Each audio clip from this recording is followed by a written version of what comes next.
कैसे समा गई श्री कृष्ण की मूर्ति में मीराबाई।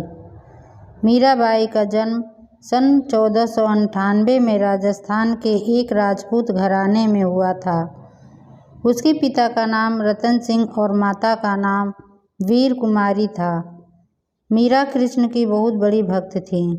जब वह 4 वर्ष की थीं, तब उन्होंने अपने घर के पास हो रहे एक विवाह को देखकर बेहद मासूमियत के साथ अपनी माँ से पूछा था कि प्यारी माँ, मेरा दूल्हा कौन होगा। मीरा के इस सवाल पर उनकी माँ ने मुस्कुराते हुए श्री कृष्ण की मूर्ति की तरफ इशारा करते हुए कहा था कि मेरी प्यारी मीरा, श्री कृष्ण तुम्हारे वर होंगे। जिसके बाद से ही मीरा श्री कृष्ण को अपना स्वामी मानकर उनके प्रेम में विलीन हो गई। कुछ समय बाद ही मीरा की माँ का निधन हो गया था। जब मीरा बड़ी हुई तो उनके मन में ये विश्वास था कि श्री कृष्ण उनसे शादी करने जरूर आएंगे। मीरा बेहद खूबसूरत और स्वभाव की कोमल थी। वे बहुत सुरीली आवाज़ में गाना गाती थीं। लेकिन मीरा की शादी मेवाड़ के महाराणा सांगा के पुत्र राणा सांगा से हुई। मीरा ये शादी नहीं करना चाहती थी, लेकिन परिवार के जोर देने पर उन्हें ये शादी करनी पड़ी। माना जाता है कि शादी के बाद भी मीरा का प्रेम कृष्ण के लिए कम नहीं हुआ।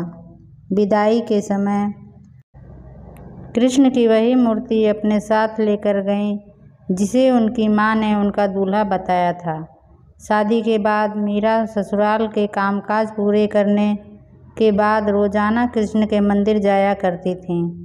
वहाँ जाकर वह श्री कृष्ण की मूर्ति की पूजा करती, उनके लिए मधुर आवाज़ में भजन गाती और नृत्य भी करती थीं। मीरा का कृष्ण के लिए प्रेम उनकी ससुराल वालों को बिल्कुल पसंद नहीं था। उनकी सास ने उन्हें दुर्गा माँ की आराधना करने पर जोर दिया, क्योंकि उनके ससुराल वाले दुर्गा देवी में बेहद विश्वास रखते थे। लेकिन ससुराल वालों के श्री कृष्ण की आराधना से रोकने पर मीरा ने साफ कह दिया कि मैं पहले ही अपना जीवन कृष्ण के नाम कर चुकी हूँ। इसके बाद मीरा के ननद उदाबाई ने उन्हें बदनाम करने की भी कोशिश की। उदाबाई ने अपने भाई राणा से कहा कि मीरा का किसी के साथ प्रेम संबंध है और उसने मीरा को उस व्यक्ति के साथ देखा है। ये सुनकर राणा बेहद क्रोधित हुए और आधी रात बहन उदाबाई के साथ मंदिर जा पहुँचे। मंदिर पहुंचकर उन्होंने मीरा को कृष्ण की मूर्ति के साथ अकेले ही बातें करते हुए देखने के बाद वह गुस्से से चिल्लाए कि मीरा, अपने जिस प्रेमी से तुम बातें कर रही हो उसे मेरे सामने लेकर आओ। इसके जवाब में मीरा कृष्ण की मूर्ति की ओर इशारा कर कहती हैं कि ये मेरे स्वामी हैं, इनसे मेरा विवाह हो गया है। यह सुनने के बाद राणा का दिल टूट जाता है, लेकिन फिर भी वह पूरी श्रद्धा से अपना पति धर्म निभाते हैं और आखिरी सांस तक मीरा का साथ देते हैं। मीरा का देवर विक्रमादित्य चित्तौड़गढ़ के नए राजा के रूप में चुना गया था। उनके कृष्ण के प्रति मीरा की भक्ति और लोगों के साथ मीरा का मेल जोल पसंद नहीं था। उन्होंने मीरा को मारने के लिए फूलों के हार की एक टोकरी भेजी, जिसके अंदर जहरीला सांप था। मीरा ने जैसे ही टोकरी खोलकर देखा तो उसमें कृष्ण की एक खूबसूरत मूर्ति फूलों के हार के साथ पाई। इसके अलावा विक्रमादित्य ने मीरा को मारने के लिए प्रसाद में भी जहर मिलाकर भेजा। मीरा जानती थी कि उस प्रसाद में जहर है, फिर भी मीरा ने वो जहरीला प्रसाद ग्रहण कर लिया, क्योंकि उन्हें विश्वास था कि कृष्ण जी उनको जहर से बचा लेंगे। जब मीरा को मारने की कोशिशें हद से ज़्यादा बढ़ गई तो मीरा ने तुलसीदास को एक खत लिखकर उनसे उनकी राय मांगी। तुलसीदास ने जवाब में लिखा कि उन्हें त्याग दो जो तुम्हें नहीं समझ सकते हैं। भगवान के लिए प्रेम ही सच्चा प्रेम होता है, दूसरे रिश्ते झूठे और वक्ती होते हैं।